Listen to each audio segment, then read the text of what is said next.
el placer, el privilegio, mejor dicho, de tener pues un abuelo ilustre, José Carlos Mariátegui, pero también no menos ilustre fue Francisco Javier Mariátegui, abuelo de José Carlos, que fue un hombre muy interesante del siglo XVIII, del siglo XIX, perdón, el Perú del siglo XIX, fue primer ministro, fue ministro de Relaciones Exteriores, fue en el Congreso, hay un gran cuadro de él, el cuadro más grande es el de él, en dimensiones, porque también participó mucho en el Congreso, y fue el hombre que ocupó más veces la presidencia de la Corte Suprema, por eso uno también va a la Corte Suprema y tiene un cuadro ahí muy, muy grande. Fue un hombre muy importante y murió muy, muy anciano, murió a 91 años, murió después de la guerra con Chile. Entonces, yo no sabía que había escrito sobre historia. Yo la mayor parte de libros que había leído eran tratados de derecho, había visto anticlericales, pero tiene una respuesta a Mariano Felipe Pasoldán, y un amigo tuvo a bien irse a la Biblioteca Nacional y conseguirme el libro, que yo no sabía que se podía ubicar, estaba en la biblioteca y permitieron que lo fotocopie y me lo regaló. Entonces he encontrado, el otro día lo estaba leyendo, he encontrado una serie de comentarios interesantes que en cuanto me dé el tiempo se los voy leyendo.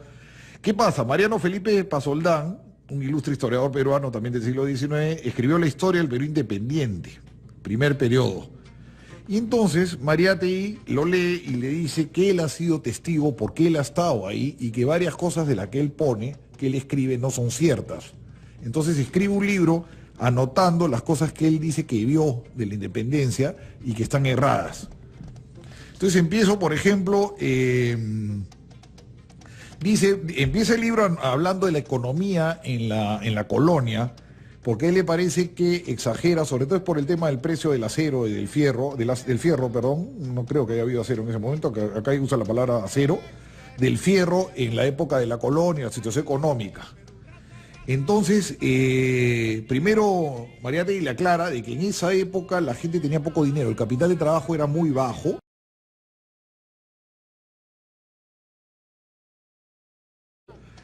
Escribe él textualmente: los españoles estaban atrasados como los que más en la ciencia económica. Los reglamentos de aduana, las tarifas y los enormes derechos que era la asfixia que nos tenía el sistema colonial español, que hacía que los productos sean muy caros. Te dice, la España le llamaban en esa época, no tenía más que un puerto habilitado para la América, al principio fue Sevilla y después Cádiz.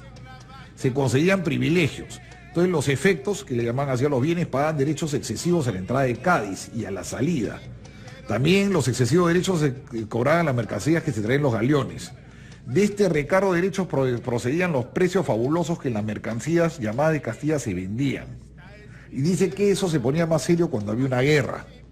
Entonces él te explica que la situación económica y la vida en Lima era muy cara porque las cosas que venían del exterior están dentro del monopolio español. Y también decía que otro problema que había en ese momento, que estábamos muy atrasados culturalmente.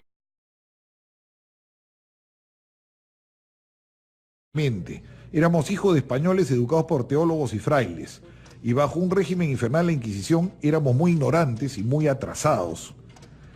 La idea es que la luz penetre. Claro, él a lo que se refiere pues es que era una sociedad que la cultura estaba dominada por la iglesia y era pues teología básicamente, no habían ciencias económicas, ¿no? Este tipo de cosas. Entonces los ingleses, los franceses, otras civilizaciones nos llevaban pues mucha ventaja. Después su anotación segunda dice que el autor hierra cuando habla sobre el virrey Abascal, porque dice que con su firmeza, según Pasoldán, sofocó las revoluciones. Según Mariátegui, más bien, Abascal fue torpe, porque él dice que en el año 1810 hubo varias juntas de gobierno en Quito, Buenos Aires, Chile y Caracas. Estas juntas de gobierno eran porque se había tomado preso, Napoleón había detenido al rey español, Fernando VII, y esta junta le juraban fidelidad. Pero ya tenían pues algunos afanes independentistas. Entonces aquí cuenta Mariátegui que se reúne una junta, Abascal, con los militares más importantes de la colonia, en 1812, esto particular, el Tribunal del Consulado, que era una mezcla de Confiep con Bolsa de Valores, y el Arzobispado. Y dicen, oye, se han sublevado, ¿qué hacemos? Y todos votan por hacer la guerra. Sin embargo, el regente Arredondo y Villalta dicen, no, la revolución va a ser peor. Si metemos bala, va a ser peor, se va a extender. Esta guerra va a ser de nunca acabar. Lo que yo le digo es tratar con los revoltosos, pactar con ellos y meter espías. Y con los espías no digan quiénes son los que están planeando estas cosas, pero no ir a la guerra. Porque el día que el rey mete un disparo, dice textualmente, perdemos la América.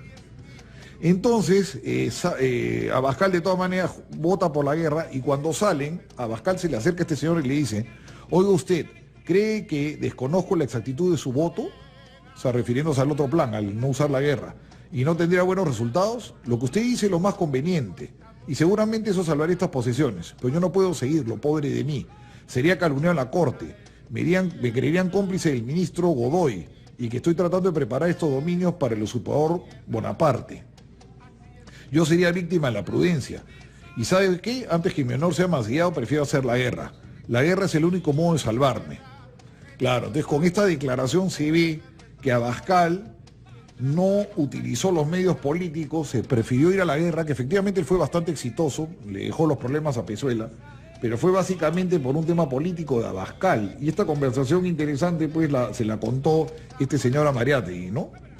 Luego también te cuenta que durante el protectorado de San Martín, que es muy crítico el del protectorado de San Martín, dice que San Martín cometió errores muy, muy fuertes, errores tremendos que lo volvieron muy popular. Por ejemplo, fusiló a Pablo Jeremías, un propagandista, un agitador independentista estadounidense, a pesar de su nombre, lo fusiló sin juicio.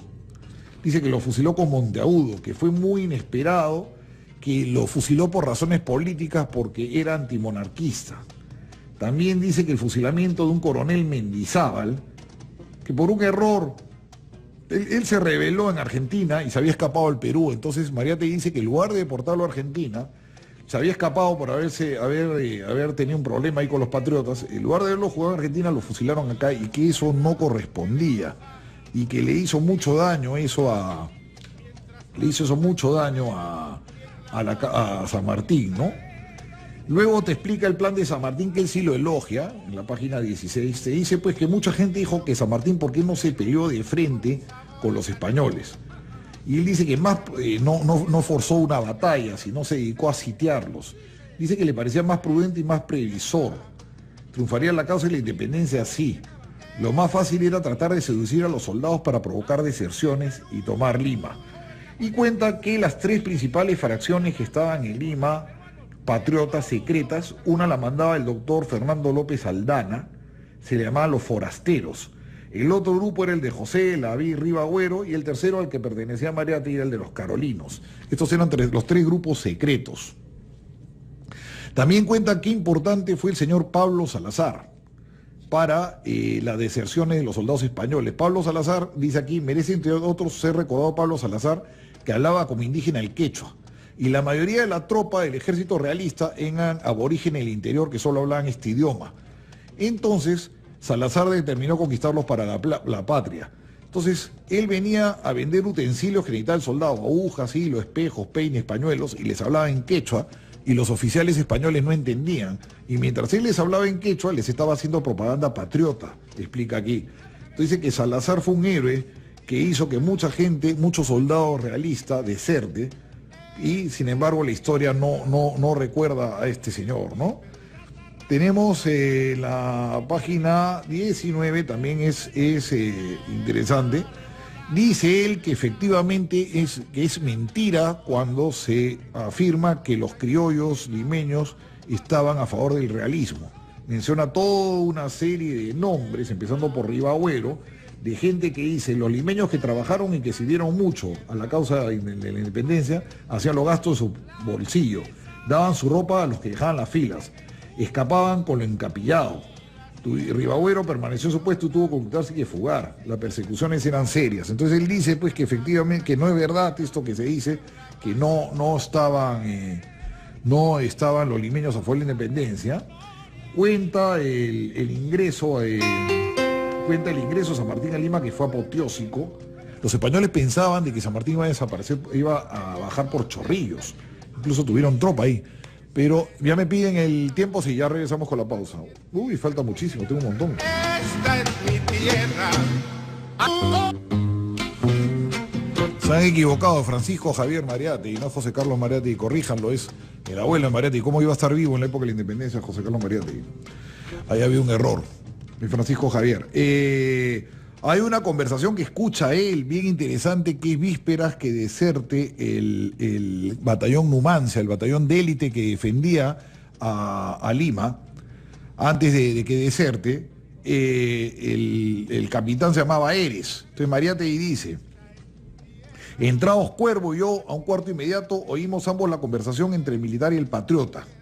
Procuraré relatar el diálogo con los términos que escuché. Eres dice: el batallón está movido, hay quienes lo seducen, trato de imponerme sobre todo lo impuesto, lo comunicaré al coronel Delgado. Entonces el patriota le dice: usted hace muy mal, se dañará, no será posible a sus amigos salvarlo, los españoles están mal parados. Eres le dice: usted se equivoca, los mal parados son los patriotas, los insurgentes, San Martín no le queda otro medio de salvación que regresar a Chile.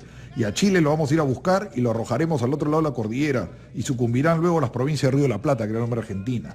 El patriota le dice: qué delirios, qué insensatez, cuánto engaño. Sepa usted que no solo en Numancia, sino todo el ejército está minado, que muchos oficiales están comprometidos con los patriotas y que la tropa disgustada no peleará. Entonces Eres le dice: los soldados españoles se batirán y vencerán. Este batallón, el Lance de Extremadura, los batallones se están sublevando. Desengáñese usted, el gran día de Pascua de la América se acerca.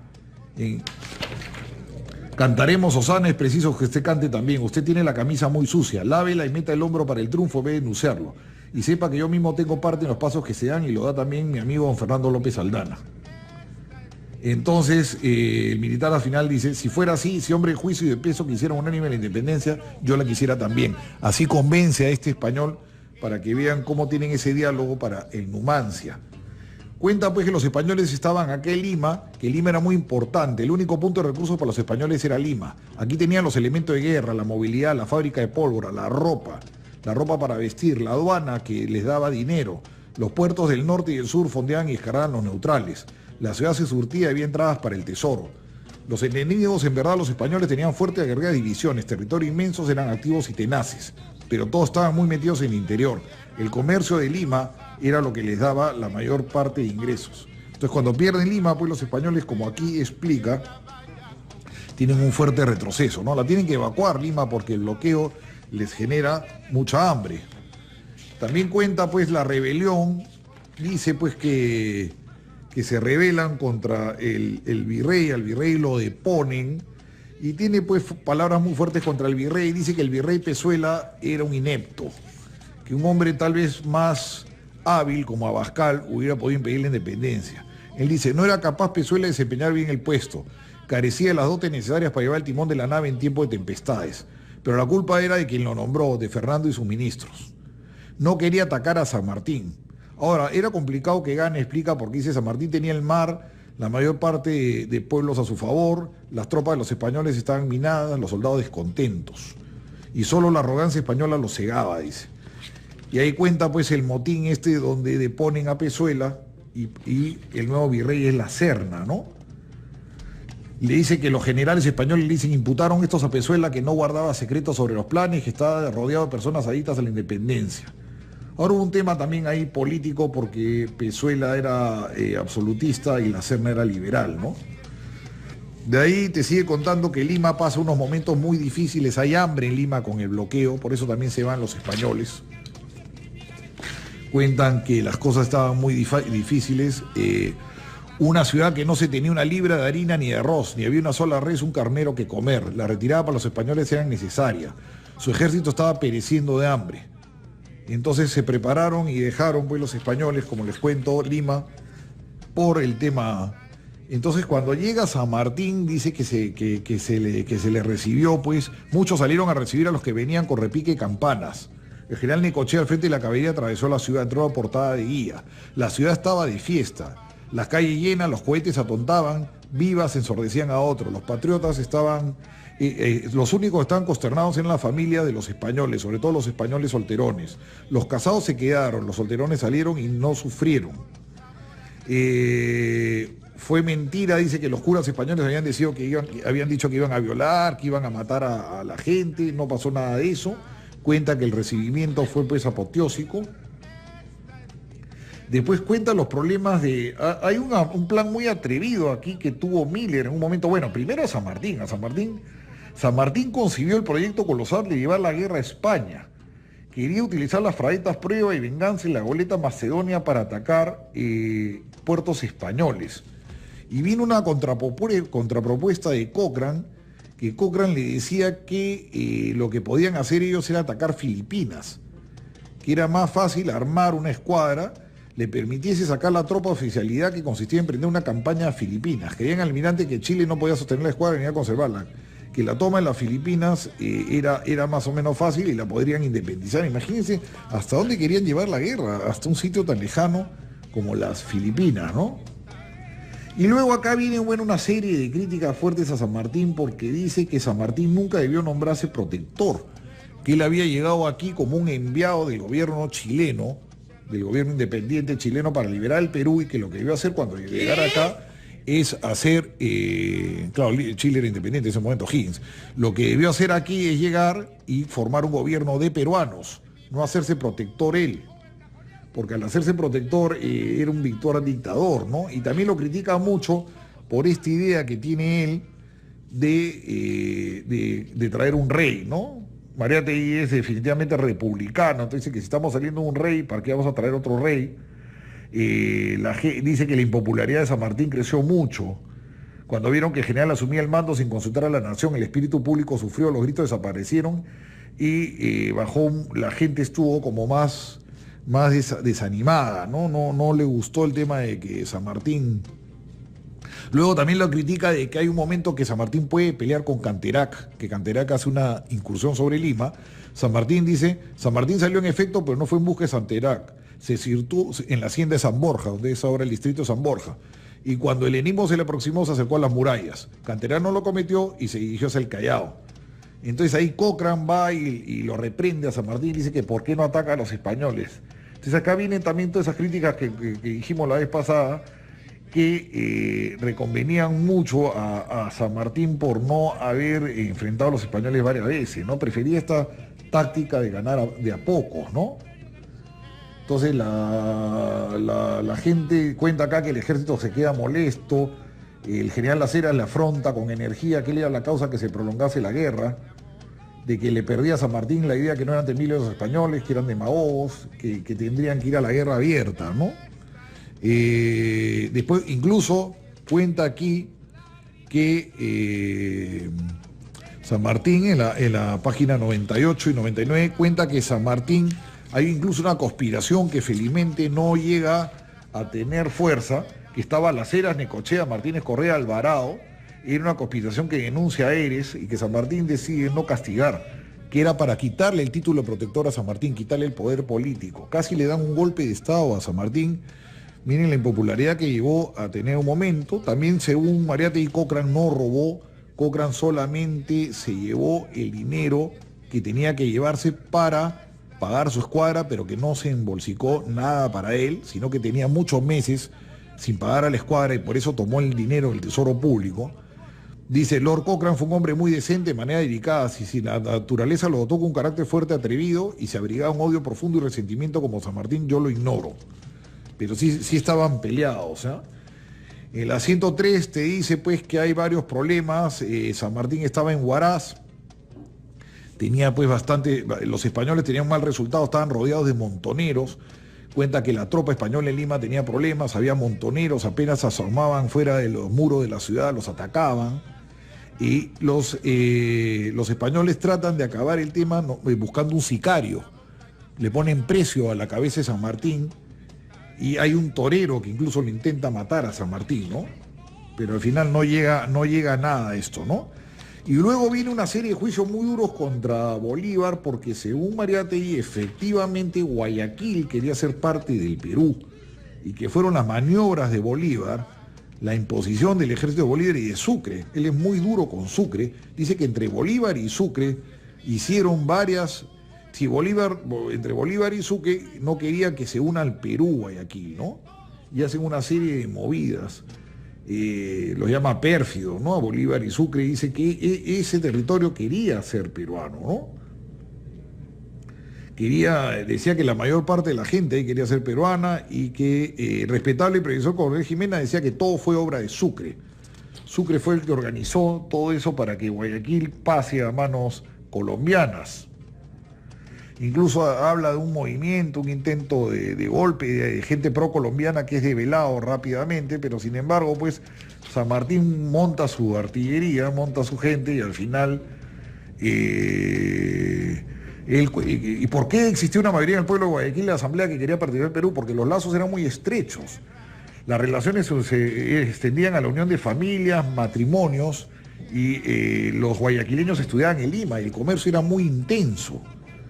Entonces él efectivamente pues tiene esta acusación contra Bolívar y dice que incluso Bolívar fue injusto con el Perú porque si las tropas peruanas no hubieran participado en Pichincha no se hubiera ganado la independencia, ¿no? Entonces te cuenta el tema de la Orden del Sol, cómo se quiso crear un sistema de nobles, ¿no? Y al final termina con la deposición de Monteagudo, ¿no?